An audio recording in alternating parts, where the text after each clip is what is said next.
Untuk itu di sini saya menyampaikan kepada umat Islamnya, jangan diikuti para ulama-ulama. Lihat tingkah laku mereka. Seperti yang saya jelaskan di ceramah kemarin, ucap ma'ruf amin.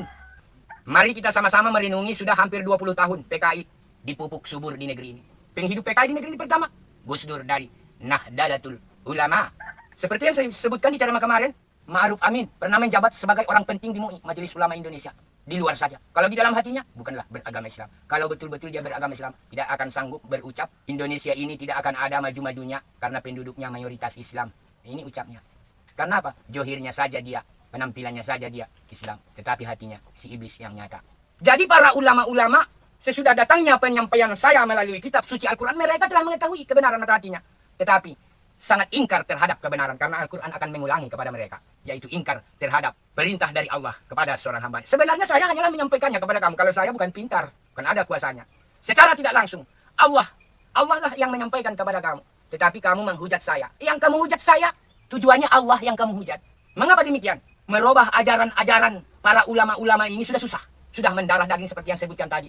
Tahuannya seperti umat Kristiani, coba kita nasihati. Tidak akan bisa untuk dinasihati. Karena sudah ribuan tahun mendarah daging ajaran Kristiani. Begitu juga. Para ulama-ulama sudah sulit. Taubahnya seperti rokok. 100% ingin berhenti merokok. Merokok.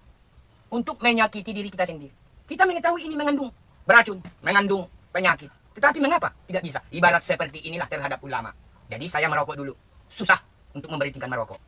Jadi ibarat seperti inilah para ulama. Mengetahui merokok bikin bahaya. Tetapi mengapa merokok? Ibarat seperti inilah ulama. Mengetahui ini Al-Quran.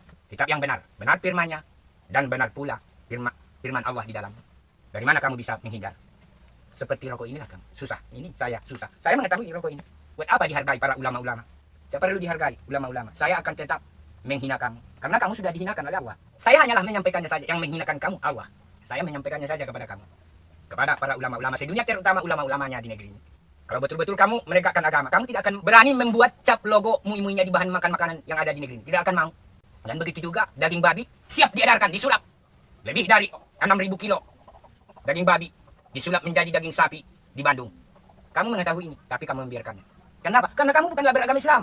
Di luar saja kamu beragama Islam. Ini semua ucap saya. Saya rasa di seluruh Indonesia ini, semua manusia yang berani berucap seperti ini hanyalah saya. Tetapi mengapa hukum lumpuh di negeri ini? Ucapan saya tidak dihiraukan. Di mana letaknya hukum di negeri ini? Sehingga ucapan saya begini lantang, hukum tidak bergerak di negeri ini. Padahal kita lihat, semua manusia-manusia di Indonesia sedikit sekali. Apa katanya? Yesus itu katanya rambutnya seperti kawat, sudah dipenjara. Para ustadz-ustadz sedikit sekali menyandung oleh Jokowi sudah masukkan ke bui. Tetapi saya berucap di hadapan Anda, mengatakan Jokowi bukanlah beragama Islam. Mengapa hukum tidak ditegakkan di negeri ini? Tolong angkat ceramah saya ke permukaan. Insya Allah, apabila Allah menghendaki, ada mengangkat ceramah saya ke permukaan. Jangankan Indonesia, dunia pun akan saya redam demi menegakkan kebenaran dan keadilan di bumi ciptaan Allah ini.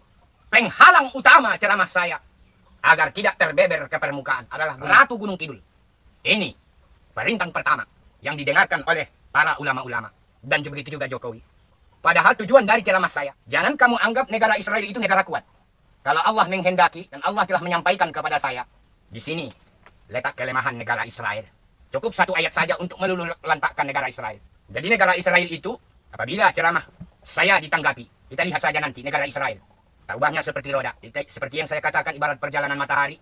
Pada masa sekarang, matahari itu sedang jam 12 pas pertengahan. Di suatu saat lambat laun matahari itu akan ada surutnya. Bahkan ada pula terbenamnya. Ibarat seperti itulah negara Israel. Ada masanya. Dan begitu juga negara Indonesia. Apabila ceramah saya, PKI tetap dilanjutkan. Di sini saya menyampaikan himbauannya kepada para elit-elit politiknya.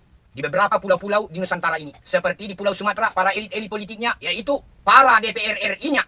Utusan dari daerah Pulau Sumatera. Yang sudah bertempat di gedung istimewa DPR RI-nya di pusat. Jadi semua elit-elit politiknya, mulai dari DPRD tingkat 1 provinsi sampai tingkat 2 kabupaten. Ini adalah partai politik. Jadi semua DPR RI, utusan daerah yang menjadi DPR RI-nya di pusat. Mulai dari Pulau Sumatera, keseluruhan semua para DPR-DPR-nya. Sampai ke Pulau Kalimantan. Dan begitu juga sampai ke Pulau Sulawesi. Semua elit-elit politiknya, DPR RI, utusan daerah, dan DPRD-nya, seluruh di Pulau Sulawesi. Begitu juga di Pulau Ambon, para elit-elit politiknya. Dan begitu juga, para elit-elit politiknya, DPR RI-nya, utusan daerah, ke pusat. Kita semua di pulau-pulau ini, mari sama-sama bersatu, para elit-elit politiknya. Untuk memisahkan diri dari cengkeraman Pulau Jawa.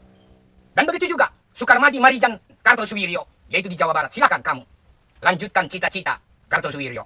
Silahkan lanjutkan Kartosuwiryo di Jawa Barat. Karena di Jawa Barat, ibarat sebatang pohon kayu, di setiap berpangkal tentu akan berujung. Ya pangkalnya sudah dipangkali oleh Kartosuwiryo. Mengunjunginya ya kamu sekarang. Para elit-elit politiknya se-Jawa Barat. Silahkan ikuti. Nenek moyang, cita-cita nenek moyang kamu, yaitu Kartosuwiryo. Dan begitu juga Amir Patah. Silahkan. Karena peraturan-peraturan dari Jokowi sebagai kepala negara tidak becus. Mari sama-sama kita melanjutkan cita-cita para pahlawan-pahlawan kita pendahulu. Dan begitu juga di Papua Merdeka. Mari semua kita bersatu untuk menciptakan suatu negara dan memisahkan diri dari cengkeraman Pulau Jawa. Apabila kita sudah lepas dari cengkeraman Pulau Jawa, ya silakan. Papua mau jadikan jadi negara, ya terserah.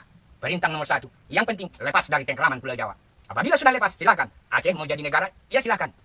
Kemauan masing-masing. Apabila sudah tercapai. Jangan sampai ceramah saya terangkat ke permukaan. Pulau-pulau ini insya Allah akan saya lepaskan. Satu persatu menjadi negara.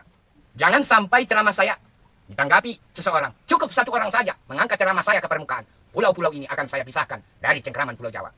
Ini penyampaian saya. Jadi wahai para elit-elit politiknya di seluruh pulau-pulau ini. Dan begitu juga di Jawa Barat. Sebenarnya kamu bukanlah suku Jawa. Tetapi karena kamu bertempat tinggal di Pulau Jawa, sehingga kamu ikut-ikutan jadi suku Jawa. Sunda bukanlah suku Jawa. Saya mengetahui semua. Pecahan Sunda, yaitu negara Malaysia. Dari negara Malaysia pecahannya Siak Indrapura, yaitu Provinsi Riau. Pecahan dari Siak Indrapura, yaitu Rokan. Seluruh jazirah Rokan. Jadi pecahan dari Rokan, yaitu Melayu Delhi. Dari Melayu Delhi ke Jawa Barat Sunda. Jadi kamu sekalian lihat ciri bodi badannya. Hampir tidak ada. Hampir sama raut wajahnya. Lihat. Jadi kamu inilah seperti rantai jala. Hingga Malaysia itu disebut Malaya, tempat perpindahan dari Sunda, yaitu Tasikmalaya Sunda dan Tasikmalaya Malaysia. Inilah pecahan kamu. Inilah pecahannya. Cukup sampai di sini atas ceramah saya. Sebenarnya kalau saya ceramah masih panjang lagi. Tetapi karena waktu selalu berputar.